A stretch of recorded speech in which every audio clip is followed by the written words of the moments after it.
नमस्कार दोस्तों, मैं हूं निशु और मेरे चैनल में आप सबका एक बार फिर से स्वागत है दोस्तों। तो दोस्तों, आज की वीडियो का टॉपिक आप देख सकते हैं ऊपर स्क्रीन में।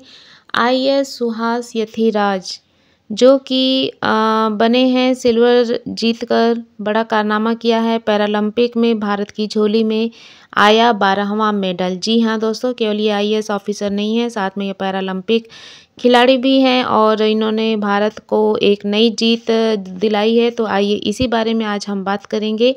दोस्तों, भारत के बैडमिंटन खिलाड़ी सुहास यतिराज ने पेरिस पैरालंपिक 2024 में सिल्वर मेडल जीता है और इन्होंने एक बड़ा कारनामा अंजाम दिया है। सुहास आईएएस अधिकारी हैं। जी हाँ दोस्तों, भारत के बैडमिंटन खिलाड़ी सुहास यतिराज ने सोमवार को पेरिस पैरालंपिक 2024 जो भी चल रहा है और उसमें सिल्वर मेडल अपने नाम किया। वह पुरुष एकल SL4 स्पर्धा के फाइनल में सीधे गेम में हार गए।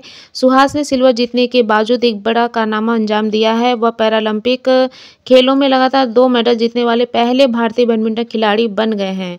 उन्होंने टोक्यो पैरालंपिक में भी सिल्वर पर कब्जा जमाया था। सुहास 2007 बैच के आईएएस अधिकारी हैं दोस्तों। सुहास को SL4 स्पर्धा के फाइनल में फ्रांस के लुकास माजूर ने 9-21, 13-21 से मात दी।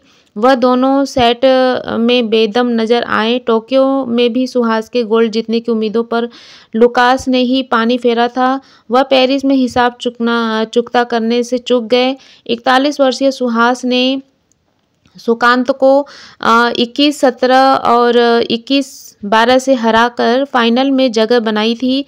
बता दें कि SL4 वर्ग में वो एथलीट खेलते हैं जिनके निचले अंग में कमजोरी होती है। जी हाँ दोस्तों, और सुहास के बाएं टखने में जन्म से विकार है।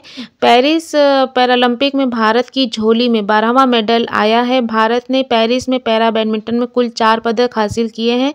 सुहास से पहले नीतीश कुमार गोल्ड, तुलसी मती मुरुगेसन ने सिल्वर जबकि मनीषा रामदास ने ब्रॉन्ज पर कब्जा जमाया।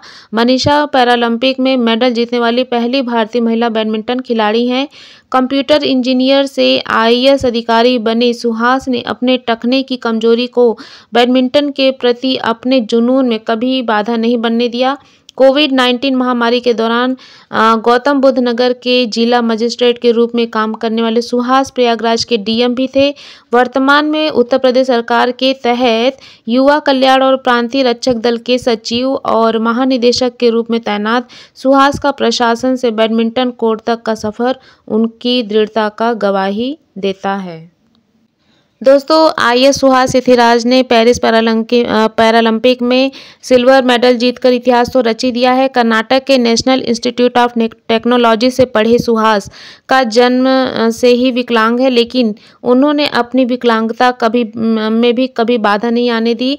यूपीएससी क्रैक कर आईएएस अधिकारी बन गए और उनकी पत्नी भी पीसीएस अधिकारी हैं। दोस्तों, लहरों से डरकर नौका पार नहीं होती, कोशिश करने वालों की कभी हार नहीं होती। सोहनलाल द्विवेदी की यह कविता तो आपने सुनी ही होगी हर किसी ने, जो आईएएस अधिकारी सुहास यथिराज पर बिल्कुल फिट बैठती है। दरअसल सुहास ने पेरिस में चल रहे पैरालंपिक खेलों में इतिहास रच दिया है दोस्तों, जैसा कि आपको मैंने अभी आगे न्यूज़ में ऊपर बता दिया है दोस्तों। और सुहास के संघर्ष की कहानी लोगों के लिए एक प्रेरणा स्रोत है कि कैसे जन्म से दिव्यांग एक लड़के ने जिंदगी में कभी हार नहीं मानी और पहले यूपीएससी क्रैक कर आईएएस अधिकारी बना और अब एक खिलाड़ी के रूप में देश का मान बढ़ा रहे हैं। कर्नाटक के शिमोगा में जन्मे सुहास का पूरा नाम सुहास ललीना केरे यथिराज है। जन्म से ही उनके पैर में दिक्कत थी, लेकिन उन्होंने कभी भी अपनी इस विकलांगता को कभी अपने ऊपर हावी नहीं होने दिया, बल्कि उनका जो मन किया उन्होंने वो काम किया और उसमें ज़बरदस्त सफलता पाई। कितने पढ़े लिखे हैं सुहास, आइए जानते हैं। सुहास ने अपनी शुरुआती पढ़ाई तो गांव में ही की है, लेकिन बाद में वह इंजीनियरिंग के लिए सूरतकल शहर चले गए। नेशनल इंस्टीट्यूट ऑफ टेक्नोलॉजी यानी राष्ट्रीय प्रौद्योगिक संस्थान कर्नाटक NITK, जिसे NITK सूरतकल के नाम से भी जाना जाता है, वहाँ से उन्होंने कंप्यूटर साइंस इंजीनियरिंग की है। पिता की मौत के बाद जिंदगी में आया मोड़। दोस्तों साल 2005 में सुहास की ज़िंदगी में तब एक नया मोड़ आया जब उनके पिता की मौत हो गई। वह एक सरकारी कर्मचारी थे। इस घटना ने उन्हें अंदर से तोड़ दिया था, लेकिन बाद में उन्होंने खुद को संभाला और फिर ठान लिया कि उन्हें भी सरकारी नौकरी ही करनी है और वो भी सिविल सर्विस ज्वाइन करनी है। बस फिर क्या, उन्होंने यूपीएससी की तैयारी शुरू कर दी और परीक्षा पास कर आईएएस अधिकारी बन गए। वह 2007 बैच के आईएएस अधिकारी हैं। उन्हें यूपी कैडर मिला है। कहाँ कहाँ रहे हैं तैनात, आइए इसके बारे में जानते हैं। सुहास ने अपने प्रोफेशनल लाइफ की शुरुआत आजमगढ़ से ज्वाइंट मजिस्ट्रेट के रूप में की थी और उसके बाद उन्होंने मथुरा, महाराजगंज, हाथरस, सोनभद्र, जौनपुर, प्रयागराज, गौतम बुद्ध नगर में डीएम के रूप में अपनी सेवाएं दी हैं। पत्नी भी हैं प्रशासनिक अधिकारी। जी हाँ दोस्तों, सुहास ने साल 2008 में रितु सुहास से शादी की थी। रितु 2004 बैच की पीसीएस अधिकारी हैं और फिलहाल गाजियाबाद में एडीएम के पद पर तैनात है। लखनऊ विकास प्राधिकरण की संयुक्त सचिव रहते हुए गैंगस्टर मुख्तार अंसारी के अवैध निर्माणों पर जेसीबी चलाकर वह चर्चा में आई थीं। जिस तरह सुहास प्रशासनिक सेवा के साथ साथ खेल की दुनिया में भी नाम कमा रहे हैं, उसी तरह से उनकी पत्नी ने भी प्रशासनिक सेवा के साथ साथ मॉडलिंग में नाम कमाया है। साल 2019 में वह मिसेज इंडिया का खिताब जीत चुकी हैं। तो दोस्तों इस तरह की देखिए मोटिवेशन जो स्टोरीज़ होती हैं, जो न्यूज़ होती है, उसको सुनकर, उसको पढ़कर हम हर किसी के मन में फिर एक जिज्ञासा जागती है कि आखिर उनकी लाइफ में और आगे क्या हुआ, किस तरह से उन्होंने अपने आप को मोटिवेट किया। तो सारा कुछ मैंने आपको उनके लाइफ से रिलेटेड जो मेन चीज़ें थी वो मैंने आपको बताई, किससे वो मोटिवेट हुए और क्या-क्या उनकी उपलब्धियां हैं।